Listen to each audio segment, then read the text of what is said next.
शासन व्यवस्था कशा प्रकारे चालते किंवा आपल्या भारतामध्ये जी लोकशाही आहे तिची सिस्टीम कशा प्रकारे चालते ते कोण माहिती सांगितली की आपल्या भारतामध्ये कोणकोणती सभागृह आहे. भारतामध्ये लोकसभा राज्यसभा केंद्र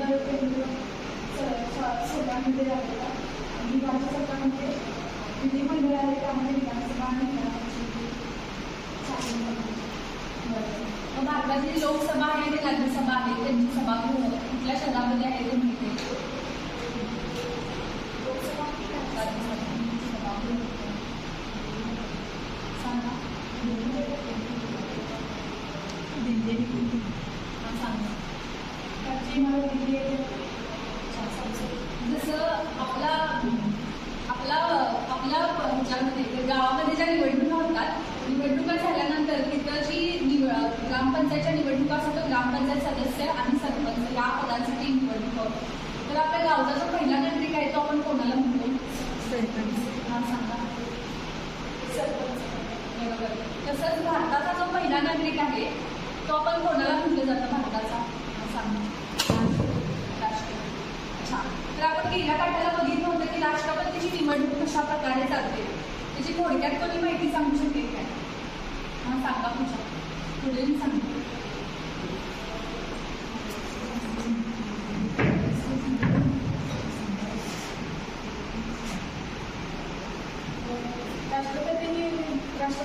राष्ट्रपती उपराष्ट्रपती यांची निवडणूक एकल मतदान देय पद्धतीनुसार होते. म्हणजे आपण जसं पद्धतीची श्रेणी बघतो किंवा त्याच्यामध्ये श्रेणी दिल्या जातात त्या पद्धतीने होत असते. उदाहरणार्थ तिथे उमेदवारांची नाव असतं जे राष्ट्रपती व उपराष्ट्रपती या पदासाठी उमेदवारांची नावे असतात व त्यांना असं श्रेणी दिल्या जातात. हा उमेदवार मला 1 नंबरसाठी आवडतो मग 2 नंबरला मला ह्याला निवडायचा आणि 3 नंबरला मला ह्याला निवडायचा.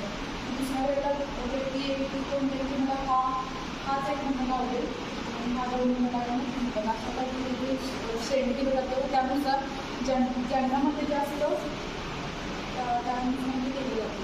म्हणजे यामधून असं होते की जे सामान्य ज्या निवडणुका होतात म्हणजे ह्या राष्ट्रपतीची निवडणूक ही इतर निवडणुकांपेक्षा वेगळी असते. इतर निवडणुकांमध्ये फक्त ज्याला जास्त मते पडलेले आहेत त्यांचीच निवड केली जाते. पण अशा वेळेला काही वेळा असं होतं की 3 उमेदवार सुद्धा निवडणुकीला उभे झाले असतील तर पहिला निवडून आलेला उमेदवार सुद्धा 50 लाखांनी निवडून आला असेल आणि उरलेले जे असतात ते 60 लाख सुद्धा यांच्यामध्ये विभागले गेले असतील तर ह्याचा अर्थ असा होतो की हे पूर्ण 60 लाख जी लोक आहेत ही पूर्णपणे ह्या 50 लाखाच्या विरोधात आहेत पण ह्यांना 30 आणि 30 अशी मतं पडल्यामुळे फक्त ते निवडून आलेलं नाही आहे.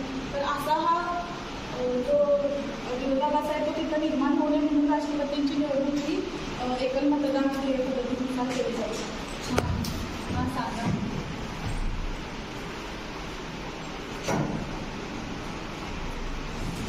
राष्ट्रपतीची निवडणूक जी आहे ती कलम 54 ते 62 अंतर्गत केली जाते.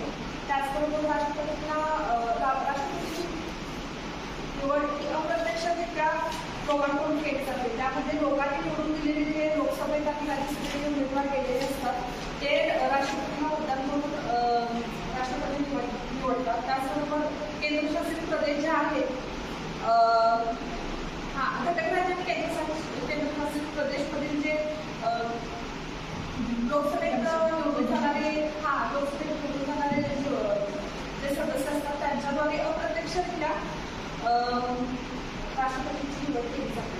ह्यामध्ये कसं काय झालं म्हणजे सांगितलं 50% मतदान हे राष्ट्रपतीला मिळायला पाहिजे. समजा 2 राष्ट्रपती आहेत, सॉरी 2 उमेदवार आहेत आणि एकाच म्हणजे पदासाठी उभारतात राष्ट्रपती, तर दोघांना पण 50% जर मतदान मिळालं तर अशा वेळेला काय करणार?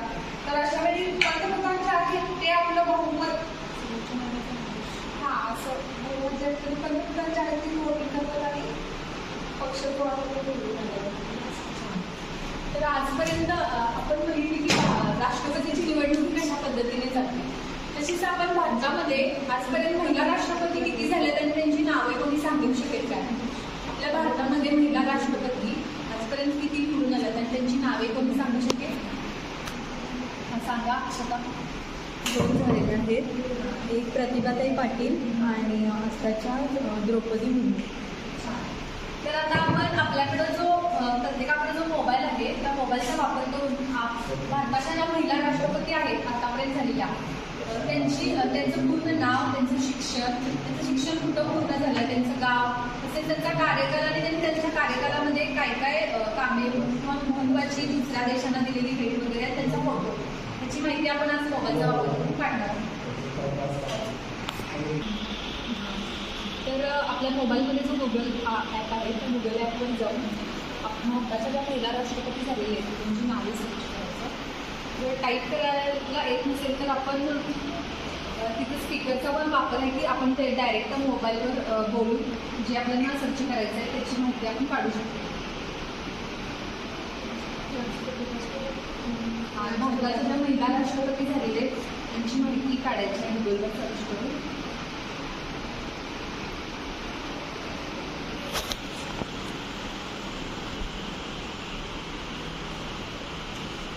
टाईप करायला वेळ लागत असेल तर तिथं स्पीकरचा ऑप्शन असतो आपल्याकडे, त्याच्यावर आपण डायरेक्ट बोलून ती माहिती आपण सर्च करू शकतो.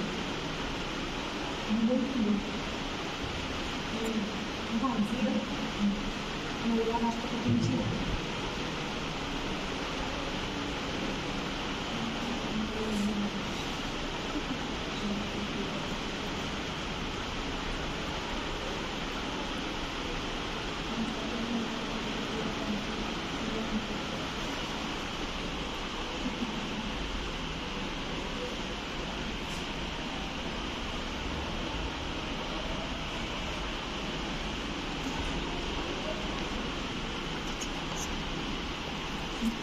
ती माहिती काढल्यानंतर जो आपल्या शाळेचा व्हॉट्सअप ग्रुप आहे ती माहिती कॉपी पेस्ट करून आपल्या शाळेचे जे व्हॉट्सअप ग्रुपला आहे तिथं प्रत्येकाने सेंड करायचं, म्हणजे बाकीच्या विद्यार्थ्यांना पण त्यात गैरहजर आहे त्यांच्यापर्यंत सगळी माहिती मिळेल. आपल्या मोबाईलमध्ये जो व्हॉट्सअप ॲप आहे तो ओपन करायचा आहे आणि त्याच्यामध्ये आपण शाळेचा जो ग्रुप आहे त्या ग्रुपवर जाऊन ती माहिती सेंड करायचं आणि ती माहिती लिंक पण करायची आहे, म्हणजे मुलांना तिथं ग्रुपवर गेल्यानंतर ती माहिती करायची.